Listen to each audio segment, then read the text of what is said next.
అనంతపూర్కి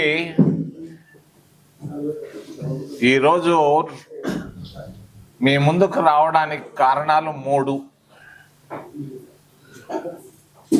మొదటిది రాయలసీమలో ఉన్నటువంటి నిరుద్యోగం, మైక్రోసాఫ్ట్. రెండవది రాయలసీమలో ఉన్నటువంటి పేదరికం, ఉపాధి హామీ పథకం మహాత్మా గాంధీ. మూడవది రాయలసీమలో ఉన్నటువంటి ప్రసిద్ధి చెందినటువంటి పుణ్యక్షేత్రం, దేవాలయం తిరుమల తిరుపతి దేవస్థానం. ఈ 3 విషయాలు ప్రస్తావించేదానికి మేము ముందుకు రావడం జరిగింది. ఈరోజు నిరుద్యోగుల పరిస్థితి రాయలసీమలో భయంకరంగా ఉంది. కన్నీళ్ళు, ఆవేదన, కడుపు మంట, చాలా వింటే చాలా బాధాకరంగా ఉంది. బిడ్డలు ఎంటెక్లు చదివారు, కంప్యూటర్లు చదివారు,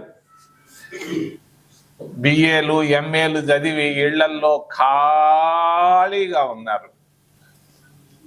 కూలికి పోలేరు, తల్లిదండ్రులు పెట్టే అంత ముద్ద తింటూ సంవత్సరాలు గడుపుతూ ఉన్నారు.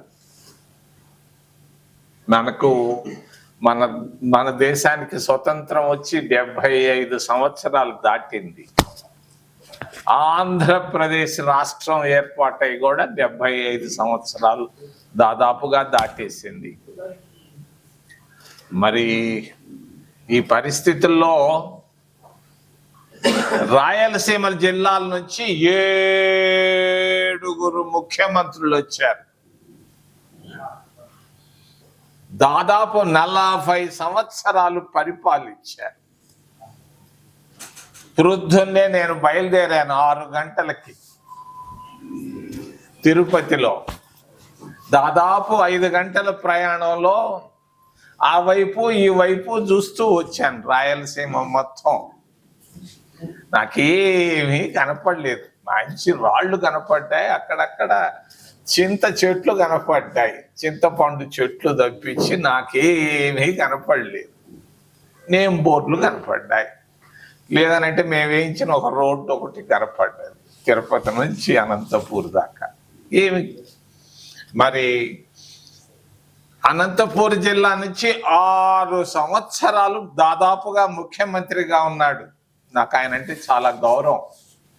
నీలం సంజీవ్ రెడ్డి గారు ఏం చేశాడు అనంతపూర్కి 6 సంవత్సరాల్లోనంటే నాకైతే ఏం కనపడలేదు, కంటికి కనపడలేదు. మరి పక్క జిల్లా చిత్తూరు జిల్లాలో ముఖ్యమంత్రిగా ఉన్నాడు దాదాపు 15 సంవత్సరాలు. నా మిత్రుడు చంద్రబాబు నాయుడు గారు రాయలసీమకు ఏమి చేశాడు అని అంటే నాకైతే ఏమి కనపడటం లేదు. మాటలు తప్పించి బనకచెర్ల అంటాడు, పోలవరం అంటాడు, వింటాడు, అంతే. ఏమి జరిగింది? 15 సంవత్సరాల ముఖ్యమంత్రిగా రాయలసీమ జిల్లాలకు చంద్రబాబు నాయుడు గారు చేసింది ఏమిటి? 0. చెప్పక తప్పదు. మరి పక్కనే కిరణ్ కుమార్ రెడ్డి మా జిల్లా నుంచే వచ్చాడు. 3 సంవత్సరాలు మాటలతోనే గడిపేశాడు. మరి వైఎస్ రాజశేఖర రెడ్డి కుటుంబం దాదాపుగా 11 సంవత్సరాలు పరిపాలించారు. వారు ఏం చేశారు రాయలసీమకి? ఏదనుంటే చెప్పొచ్చు. ఏమీ నాకు కనపడలేదు. ఆర్థికంగా బాగా ఎదిగారు రాయలసీమ జిల్లాల్లో ఈ 2 కుటుంబాలు. చంద్రబాబు నాయుడు కుటుంబం, రెండోది వైఎస్ రాజశేఖర రెడ్డి కుటుంబం. ఈ 2 కుటుంబాలు ఆర్థికంగా బాగా ఎదిగాయి, అనుమానం లేదు.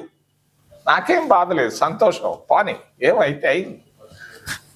మరి పక్కనే కర్నూలు జిల్లా నుంచి విజయభాస్కర్ రెడ్డి గారు దాదాపు 2 సంవత్సరాలు, సంజయ్ రెడ్డి సంవత్సరాలు అయిపోయింది.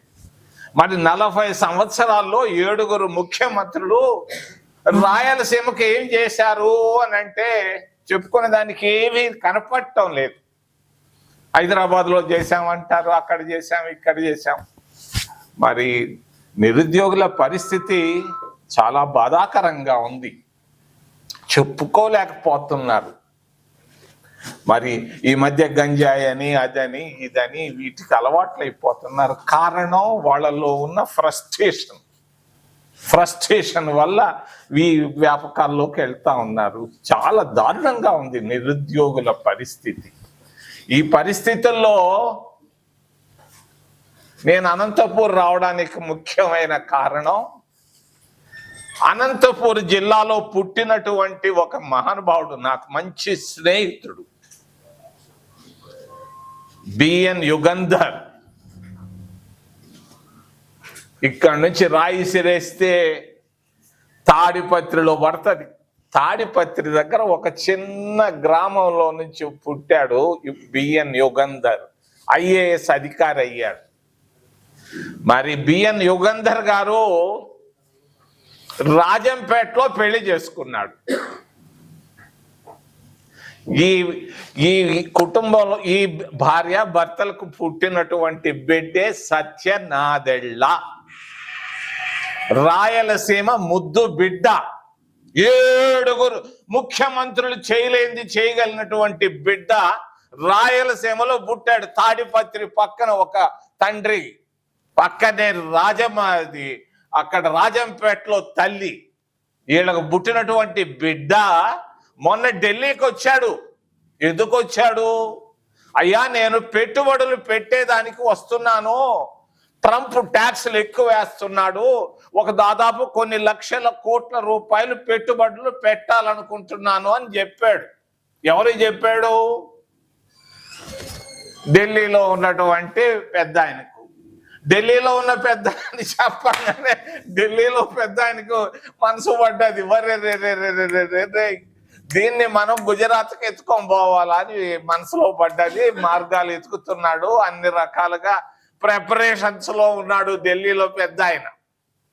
మనం జాగ్రత్త పడాల్సిన అవసరం ఉంది. రాయలసీమలో ఉన్న ప్రతి ఒక్కరు, ప్రతి నాయకుడే కాదు, ప్రతి నిరుద్యోగే కాదు, ప్రతి ఒక్కరూ ఆలోచించాల్సిన సమయం వచ్చింది. మన ప్రాంతం రాయలసీమ అంటే మరి రాళ్ల సీమ అంటారు. రాళ్ల సీమను రతనాల సీమ చేసుకునేదానికి ఇది ఒక్కటే మార్గం. ఈ 70 సంవత్సరాల్లో ఇంత తప్ప ఏది లేదు. నేను ఈరోజు అనంతపూర్ నుంచి చంద్రబాబు నాయుడు రాయలసీమ బిడ్డకు నేను తెలియజేస్తున్నాను. ఎక్కడున్నావో నాకు తెలీదు. నేను చంద్రబాబు నాయుడు తప్పనిసరిగా మైక్రోసాఫ్ట్ పెట్టుబడులు తప్పనిసరిగా రాయలసీమలోనే పెట్టాలి, పెట్టించాలి, తప్పదు. నా ప్రయత్నం కూడా నేను చేస్తున్నాను. నిన్ననే నేను ఆయనకు ఫోన్లో మాట్లాడాను. రెండవది సత్యనాదెళ్ళ గారితో ఆయనకు కూడా శుభాకాంక్షలు తెలియజేస్తూ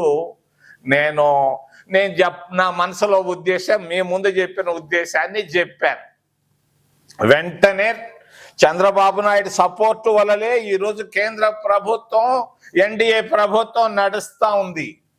నువ్వు జాగ్రత్త పడు చంద్రబాబు నాయుడు. నువ్వు ఎన్ని చెప్పినా, నువ్వు ఎక్కడున్నా రాయలసీమ బిడ్డవి, రాయలసీమకు న్యాయం చేయాల్సిన సమయం వచ్చింది అని తెలియజేస్తూ మీ ద్వారా. రెండో విషయం, పేదరికం కొట్టొచ్చినట్టు కనపడతాం. 3 పూటల్లో కనీసం ఒక పూట తింటే ఎక్కువ, రెండో పూట ఎక్కువ. చాలా భయంకరంగా ఉంది రాయలసీమలో పేదరికం. ఏం చేసేదానికి ఏం పని లేదు. ఏం చేయాలా? అందుకొరకే ఆలోచించి మరి నేను చెప్పక తప్పదు. చాలా మంది ఏదేదో చెప్తుంటారు. ఒక కమ్యూనిస్టు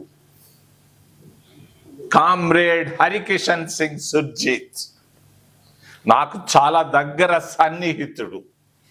ఆయన మనసులో పడ్డది పేదవాళ్ళకి ఏమైనా చెయ్యాలి, చేసి తీరాలని. ఎయిట్ మరి తీన్ మూర్తి లేన్ లో ఉండేవాడు ఆయన. ప్రకాష్ కరాత్కి, సీతారాం యేచూర్లకి గురువు గారు. ఆయన మనసులో పడ్డది. జవహర్ లాల్ నెహ్రూ యూనివర్సిటీలో ఒక ప్రొఫెసర్ ఇచ్చినటువంటి సలహా ఉపాధి హామీ పథకం. నేను ఆ సమయంలో నాకున్న సాన్నిహిత్యంతో నేను చెప్పాను, ఈ ఉపాధి హామీ వద్దు, తలా 2 బరిగుడ్లు పట్టిస్తే మరి milk revolution, white revolution, green revolution లాగా వైట్ రెవల్యూషన్ వస్తుంది అని నేను చెప్తే పక్కన పెట్టాడు ప్రకాష్ కరాత్ గారు. ఆ జాబ్ ఇంకా ప్రధానమంత్రి గారి ఆఫీసులో నేను రాసిన జాబ్ ఉంది. ప్రతి ఇంటికి 2 పశువులు సంవత్సరానికి పట్టిద్దామని అంటే ఒప్పుకోలేదు. ఉపాధి హామీయే పెట్టాలి అన్నారు. మరి ఉపాధి హామీ వల్ల పేదవాళ్లలో కొంత మార్పు వచ్చింది, ఆర్థికంగా కొంత మార్పు వచ్చింది. మరి సంవత్సరంలో 100 రోజులు 150 రోజులు కూలీ చేసుకున్నారు. కూలీ రేట్లు కూడా గ్రామాల్లో పెరిగాయి. అంతకుముందు 100 రూపాయలు ఉన్నది, ఈరోజు కూలీ రేట్లు పెరిగాయి. గ్రామీణ ఆర్థిక వ్యవస్థ కూడా మార్పు వచ్చింది. దాని పేరు మీద మహాత్మా గాంధీ గారి పేరు మీద ఫాదర్ ఆఫ్ ది నేషన్ పైన ఉపాధి హామీ పథకాన్ని పెట్టడం జరిగింది. దాన్ని మొన్న చంద్రబాబు నాయుడు సపోర్ట్ చేసేటువంటి భారతీయ జనతా పార్టీ మహాత్మా గాంధీ గొంతు కోసేశారు. తప్పది, పాపం, దేశ ద్రోహం అంటాను దాన్ని. ఉపాధి హామీ పథకాన్ని ఆపడం తప్పు. అంతేకాదు, అంతకుముందు 100% కేంద్రం నుంచి డబ్బు వచ్చేది ఉపాధి హామీకి. 60% ఇస్తూ 40% రాష్ట్ర ప్రభుత్వాలను పెట్టమని చెప్పడం దుర్మార్గం, ద్రోహం, పేదలకు చేసే ద్రోహం. దీన్ని నేను ఖండిస్తున్నా. వెంటనే కేంద్ర ప్రభుత్వ వైఖరి మారాలి. ఉపాధి హామీ పథకానికి మహాత్మా గాంధీ గారి పేరే పెట్టాలి. యూపీఏ ప్రభుత్వం డాక్టర్ మన్మోహన్ సింగ్ ప్రధానమంత్రిగా సోనియా గాంధీలు తీసుకొచ్చిన పథకాన్ని యాజ్ ఇట్ ఈజ్ గా ఇంప్లిమెంట్ చేయాలని నేను డిమాండ్ చేస్తూ, 3వ విషయం తిరుపతి. పెద్ద పుణ్యక్షేత్రం. నేను తిరుపతిలో నిన్నున్న వేల మంది వస్తున్నారు, పోతున్నారు, చూస్తున్నాం. మరి తిరుమల తిరుపతి పుణ్యక్షేత్రం ప్రపంచంలోనే ప్రసిద్ధిగాంచింది. ఏమి ఈ వెంకటేశ్వర స్వామి తిరుపతికే ఎందుకు వచ్చాడు, రాయలసీమకే ఎందుకు వచ్చాడు? ఏమి హరిద్వార్లో ఉండొచ్చు, లేకపోతే బెనారస్లో ఉండొచ్చు, ఆయన అనుకుంటే ఎక్కడైనా ఎందుకు రాయలసీమకే వచ్చాడనంటే ఇది పేదవాళ్ళకు సంబంధించినటువంటి ప్రాంతం. ఈ ప్రాంతం అభివృద్ధి చెందాలన్న ఉద్దేశంతోనే ఆయనకు వచ్చాడు అక్కడికి. మరి ఈరోజు తిరుమల తిరుపతి దేవస్థానం బాగా ప్రసిద్ధి చెందింది, బాగా పైకి వచ్చింది. వచ్చినటువంటి పుణ్యక్షేత్రంలో మరి బంగారు నిల్వలు ఉన్నాయి. 100 కిలోల బంగారు ఉంది ఈరోజు. ఒకప్పుడు మరి సవర బంగారు 5,000 ఉండేది, ఈరోజు 1,30,000 దాటింది. ఎంత బంగారు ఉందని నేను 7 రోజుల నాడు అడిగాను. బయట లెక్కలు చెప్పాలి, చెప్పి తీరాలని. ఇది దాదాపుగా 7వ రోజు రేపో ఎల్లుండో రాబోతుంది. నేను ఇక్కడి నుంచి అనంతపూర్ నుంచి తిరుమల తిరుపతి దేవస్థానం కార్యనిర్వహణ అధికారి అనిల్ సింఘాల్కి చెప్తున్నారు, వెంటనే ఎంత బంగారు నిలువలు ఉన్నాయి, ఎక్కడ పెట్టారు, ఏ పద్ధతిలో ఉందని తెలియజేయాలని నేను డిమాండ్ చేస్తూ, మరి అక్కడ ఉన్నటువంటి భూములు, మరి తిరుమలలో ఉన్నటువంటి భూములు మరి కార్పొరేట్లకే ఇస్తున్నారు, పర్యావరణాన్ని నాశనం చేస్తున్నారు. ఆ ప్రాంతం పచ్చగా ఉన్నటువంటి ప్రాంతం.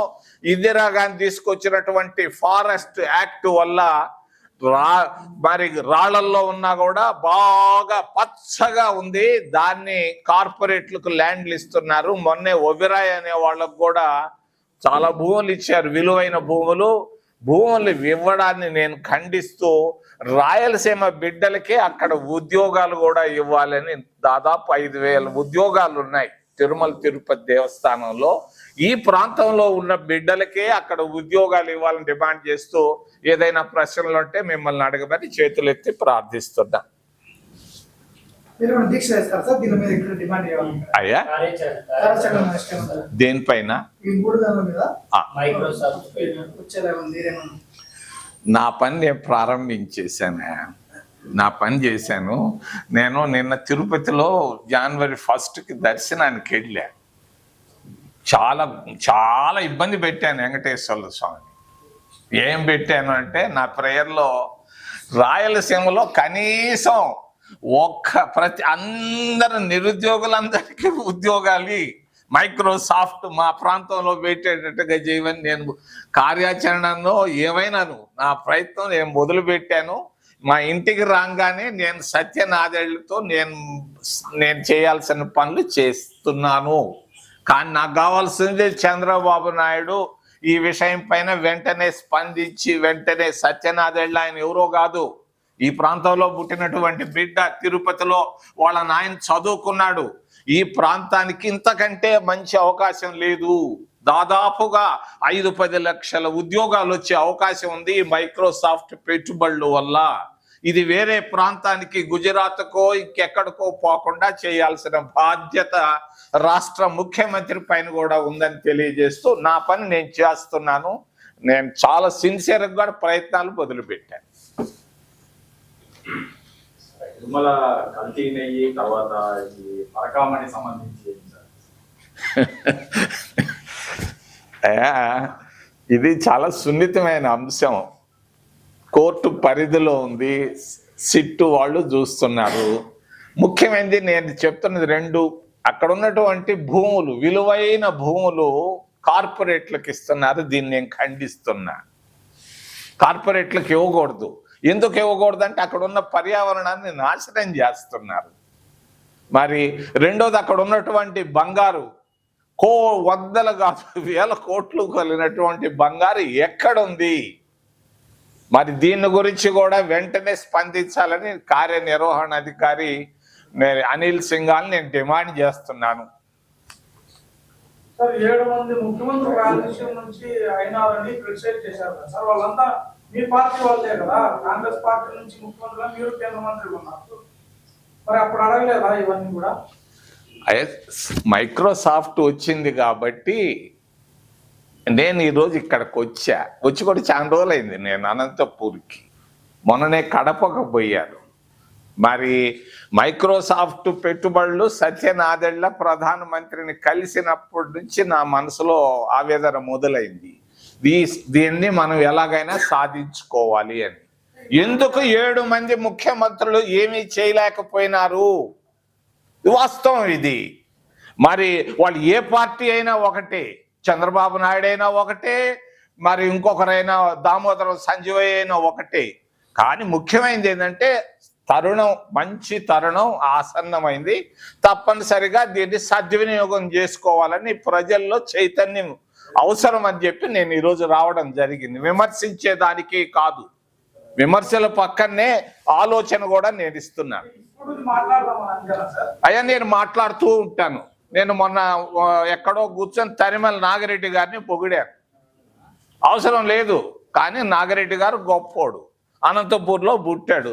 పుచ్చలపల్లి సుందరయ్య గారిని నేను పొగిడాను, నెల్లూరు జిల్లా ఆయన్ని. అవసరం ఇచ్చిన దగ్గర విమర్శలు అవసరం, అవసరం వచ్చిన పొగడ్తలు కూడా అవసరం. మాట్లాడలేదు కదా ఎవరితో? మీ ముఖ్యమంత్రులతోనూ అప్పట్లో మంత్రులతోనూ వాళ్ళకి సంబంధించి మాట్లాడుతున్నారు. అయ్యా నేను అప్పుడు మాట్లాడలేదు, ఇప్పుడు మాట్లాడతాను. భవిష్యత్తులో ఇవన్నీ పక్కన పెడదాం. ఈ రోజు కార్యాచరణ ఇది ముఖ్యం.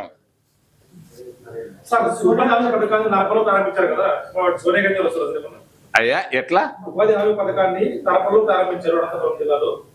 సోనియా గాంధీ, రాహుల్ గాంధీ ఏమన్నా అది మొన్ననే నేను ఫౌండేషన్ డేకి ఢిల్లీకి వెళ్ళినప్పుడు ఫిబ్రవరి 2వ తారీఖున ఉపాధి హామీ పథకం ప్రారంభించి 20 సంవత్సరాలు అయింది. మరి ఆ అనంతపూర్లో బోడేపల్లె ఆ ఊర్లో కార్యక్రమం ఏర్పాటు చేయాలన్న దాంట్లో కూడా కాంగ్రెస్ పార్టీ నిమగ్నం అయి ఉందయా. వస్తారు సార్ మేడం వాళ్ళు ఏమన్నా? అయ్యా ఎవరు వస్తారని నేను చెప్పను, కానీ మల్లికార్జున ఖర్గే ఏఐసిసి ప్రెసిడెంట్ ఖచ్చితంగా వస్తున్నాడు. డేట్ 2 ఫిబ్రవరి అనుకుంటాను.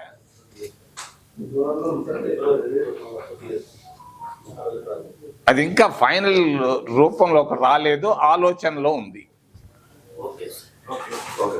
Thank you very much sir. ఉంటుంది సార్ అక్కడ ఏమన్నా? అయ్యా నిరసన కార్యక్రమం ఉంటుందా లేదంటే అయ్యా బహిరంగ సభ ఉంటది. ఆ మహాత్మా గాంధీ గారి పేరు తీసేయడానిపైన ఖండన ఉంటది. మూడవది ఏంటంటే అంతకుముందు యూపీఏ ప్రభుత్వం ఏ విధంగా ఉపాధి హామీ పథకాన్ని తీసుకొచ్చిందో అదే విధంగా మనకి కంటిన్యూ కావాలని డిమాండ్ ఉంటుంది. Thanks sir, thank you very much.